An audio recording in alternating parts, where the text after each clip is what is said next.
एक छोटे से गांव में रामू नाम का एक गरीब लड़का रहता था। उसके पिता एक किसान थे और माँ घरेलू महिला। रामू अपने माता पिता की इकलौती संतान था। वह बहुत ही मेहनती और ईमानदार था। उसके माता पिता ने उसे हमेशा अच्छाई और सच्चाई का पाठ पढ़ाया था। एक दिन रामू स्कूल से घर लौट रहा था, तभी उसे रास्ते में एक बटुआ पड़ा हुआ मिला। उसने बटुए को उठाया और देखा कि उसमें काफी सारे पैसे थे। रामू ने सोचा, यह पैसे तो किसी के बहुत काम आ सकते हैं। मुझे इसे उसके मालिक तक पहुंचाना चाहिए।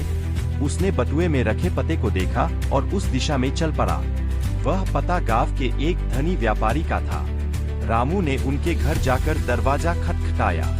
व्यापारी ने दरवाजा खोला और रामू को देखकर आश्चर्यचकित हुआ।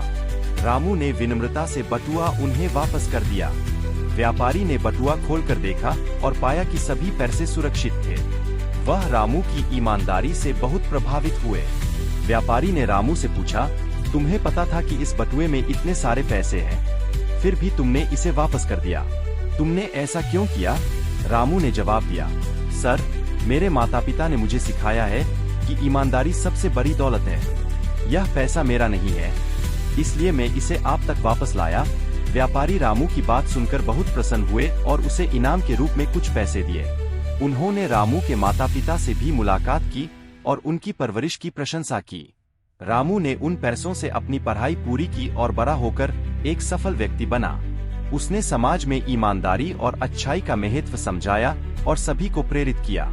इस कहानी से हमें यह सीखने को मिलता है कि ईमानदारी हमेशा फल देती है और अच्छाई का मार्ग हमेशा सफलता की ओर ले जाता है।